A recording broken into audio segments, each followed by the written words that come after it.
Hey guys, Damon here. We're back in the tiny home with a little project. What you're looking at here is a bit of counter space we're going to make a really cool accent feature out of. So let's go ahead and get to it and I'll show you what I have planned. First off, let's take a look in here. And what we have here is some crushed glass that I picked up and cleaned and had it washed. I have two different kinds. This one's got a little bit more black to it. And what we're going to do here, we're going to fill our nice little design cracks here with that glass, and then we're gonna coat it all in resin.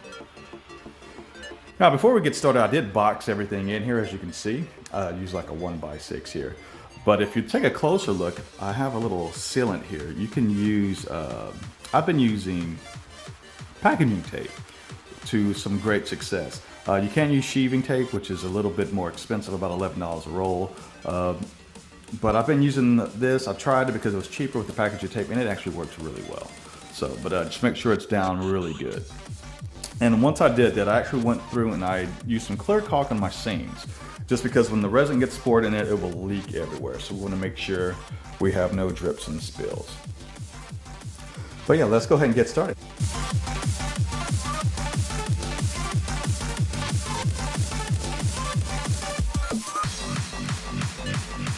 Okay, we're going to do a little bit of cleanup. We're going to make sure our glass is going to be flat, and then we're going to actually get it in all these little smaller cracks too. So we're going to be quite a bit of shuffling around going on here.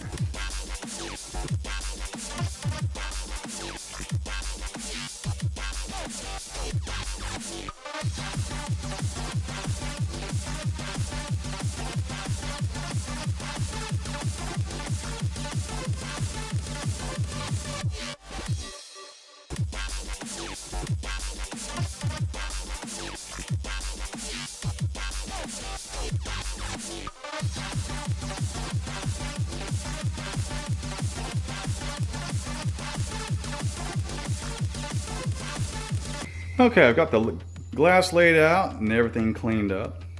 So next up here, we're gonna go ahead and mix the epoxy and get it poured in.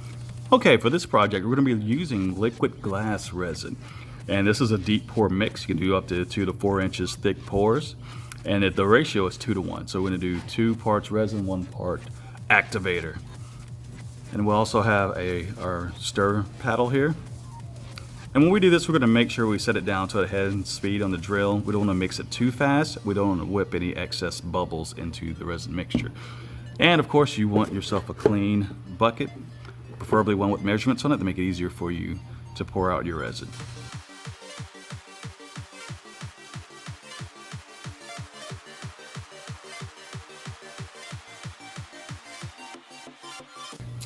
And what I'm going to do, I'm going to mix this in stages just because it can generate a lot of heat.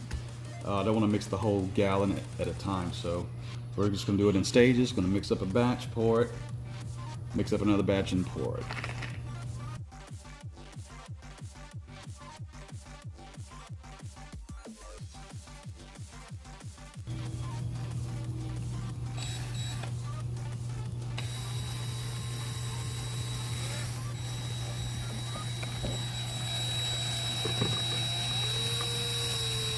Here's our first little micro batch going in.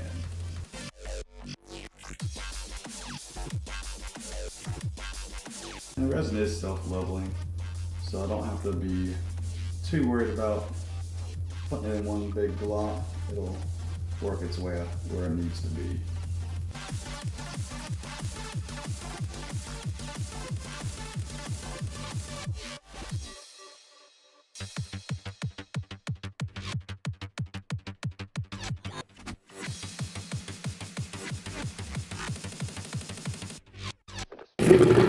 All right, time to mix up our second batch.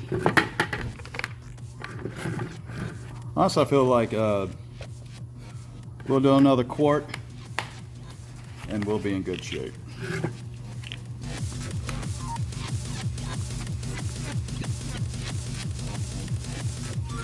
And I'm mixing it for about 5 minutes.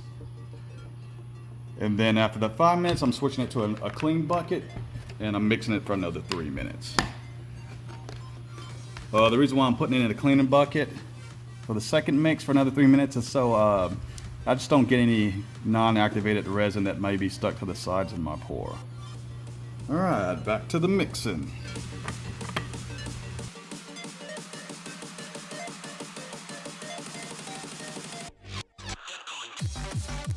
Okay guys, we're here for our second pour. Hopefully this will be our last batch, but if we need another one, I do have some left.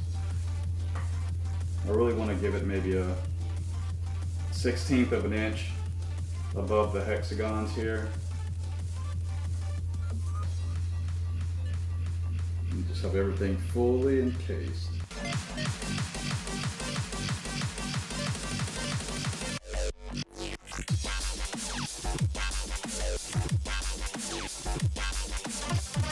Okay guys, I'm going to show you a little trick too. Just a little tip for you. Always keep these on hand, and these are just regular old barbecue skewers. While I was pointing, some of my glass did move on me, and I'm just going to use this little guy here just to move everything back into place. You know, they're super cheap and they're disposable, so after I'm done here, toss it, get a fresh one if I need a new one. I'm just making sure I don't have any glasses on my hexagons.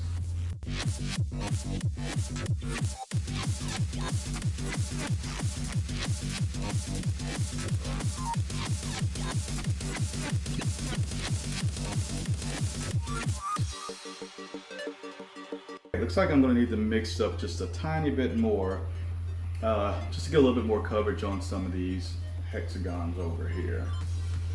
It's just not quite as thick as I want the coverage to be on top. Just in case if I need to come back and polish, I want to have myself a little buffer zone. Another thing this is good for, I guess I've been doing it subconsciously, but I should have showed you guys. Actually, let me see. Let me see. Okay, if you look right down there, there's some air bubbles I see that are trapped under the glass. And this little skewer comes good because I can just wiggle some of those up to the front. And I will be heating this with a little heat gun to pop the bubbles on the surface.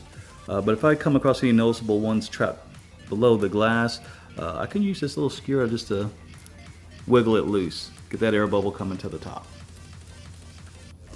But yeah, just like right here, you can see the coverage is not as much as I want it to be. So we're going to add a little bit more resin and get that coverage I need. Last bit of resin to top it all off.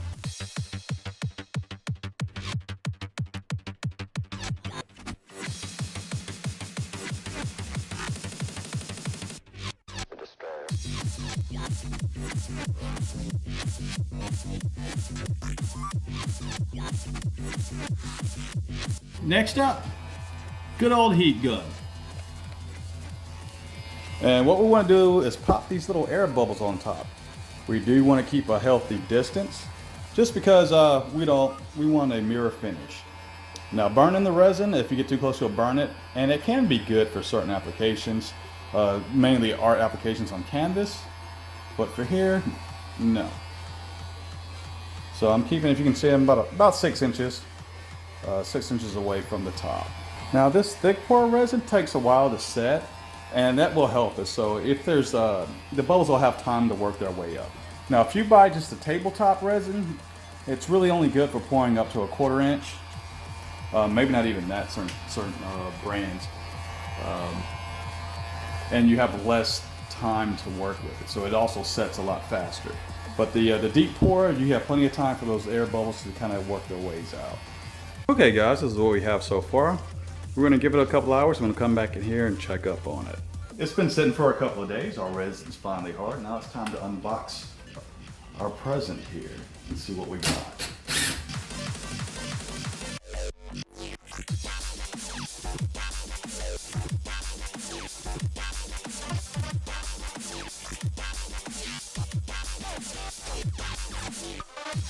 Next, we're going to take our handy dandy rubber mallet and we're going to just knock the wood pieces off.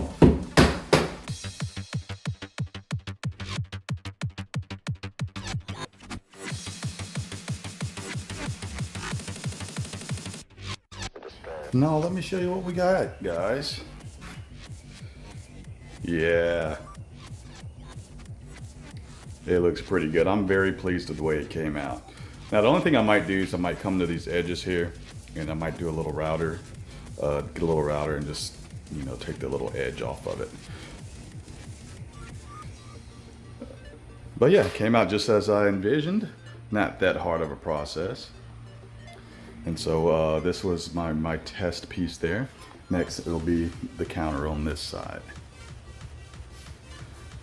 Well, thanks guys for tuning in.